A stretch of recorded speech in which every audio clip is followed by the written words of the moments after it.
Een groep Inheemsen hebben vanmorgen een petitie aangeboden aan de ambassadeur van Brazilie in Suriname. En dit naar aanleiding van het toenemend geweld tegen de inheemse volken en de vernietiging van het Amazone-regenwoud. En dit ook nog tegen de achtergrond dat we staan aan de vooravond van de viering van de dag van de viering van de Inheemse dag, oftewel Ingide. We voeren nu naar dit verslag vanuit de ambassade van Brazilie aan de Maratakastraat. Praise very much the relations between Brazil and Suriname, how it's been that way, and the indigenous people in Suriname and in Brazil.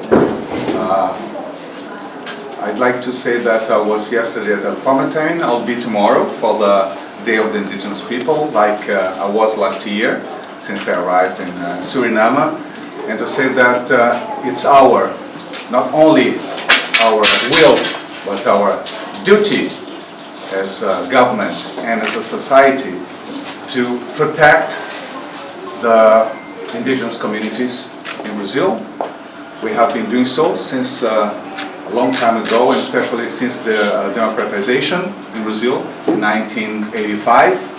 We have, I don't know if the word in English would make sense to you, demarcated or legally delimited indigenous lands in Brazil for over more than 3 decades. And you probably know that better than I do, that it's in our interest to continue doing so, because the indigenous people not only have the right to the lands, but also because they help and support the preservation, the conservation of the environment. You know that Brazil is a big country in terms of territory.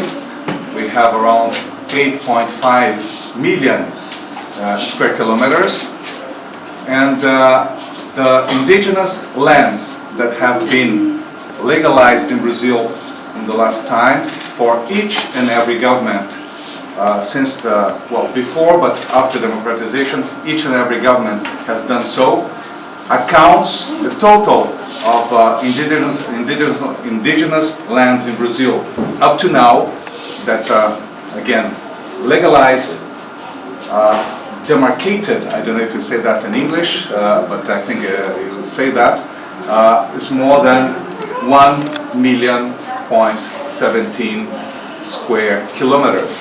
That means 14% of the Brazilian territory are indigenous lands, protected by the government and by society, which accounts more or less for more than 7 times the territory of Suriname, just for you to have an idea, just in indigenous lands. And again, it's not only our will, but our duty to continue promoting this and to allow the indigenous people to fulfill what they want to do. You know that from the community of indigenous people in Brazil, we have around, from the last census that we had in 2010, we had around 900,000 indigenous people in Brazil. It must be more now. We'll have the next census into 2020. So we expect that will be more than 900,000 people of indigenous descent and considered indigenous people in Brazil. We are writing to strongly petition to the violent attacks against the indigenous people of Brazil. We are deeply appalled by the recent murder of the chief of the Waiapi, the indigenous leader of the Waiapi people in Brazil. Brazil is known as the South American country that contains the largest known concentration of indigenous people who live in isolation but are yet the most threatened population of Brazil. The Constitution of 1988 recognized the indigenous people as the first and national owners of the land, which the guarantee of all rights pertaining the land they live on. Moreover, eviction of indigenous people from their own land is a straight violation of the ILO Convention of 196 of the year 1998 and ratified by Brazil, and in violation of the year 2007 in the United Nations Declaration on the Rights of the Indigenous People. Further, United Nations Special Rapporteurs on Indigenous Rights stated that there have been ongoing violation of the EOL and Constitution of Brazil. Also, the fulfillment of the rights of indigenous people moves in an extremely slow pace. Hence, the ongoing systematic violent attacks against the indigenous people.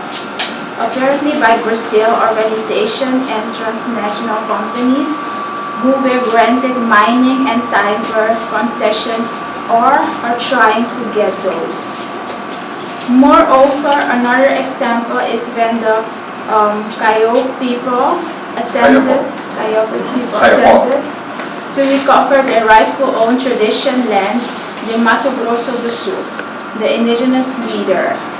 De Souza was murdered and 5 others were injured by the hands of latifundistas. And this is just the tip of the iceberg. They were also concerned that the Brazilian government has expressed intention and even taken action to cut back on indigenous people rights and to take their lands for the benefit of a few individuals, persons, and companies. We therefore demand the following action from the Brazilian government: to fulfill and protect the rights of the indigenous people of Brazil so that they no longer have to live in fear. Help protect the people because they have families, because they are also helpless. Help protect the forest because it's all they have to survive. Help protect river because it's where the food comes from. Stop these people from poisoning our food with chemicals stuff because it's all we have. And help save Mother Nature.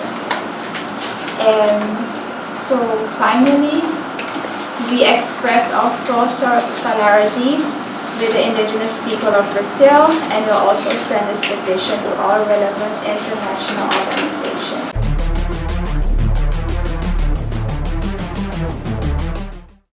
De 17-jarige Julian Wielingen is in het ziekenhuis overleden na betrokken te zijn geweest bij een verkeersongeval op 6 augustus op de Indira Gandhiweg.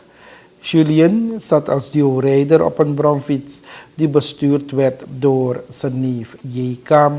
De politie van Latour, die belast is met het onderzoek in deze zaak, heeft na afstemming met het OM het ontzielde lichaam van Julian Wielingen voor obductie in beslag genomen. De bromfietsbestuurder reed met een hoge snelheid op het rijwielpad langs de Indira Gandhiweg. Ter hoogte van Pontbuiten kwam de bromfiets tegen enkele planken aan. Deze waren over een plas water voor een handelszaak geplaatst om het voor klanten mogelijk te maken de zaak binnen te stappen, zonder door het water te moeten waden. J.K. en Julien kwamen te vallen en liepen verwondingen op. Per ambulance werden zij overgebracht naar de spoedeisende hulp van het academisch ziekenhuis Paramaribo. Julien werd in kritieke toestand op de afdeling intensive care van de ziekeninrichting opgenomen, alwaar hij op 7 augustus overleed. Met het overlijden van Julien staat de verkeersbarometer op 41, meldt de politie Public Relations.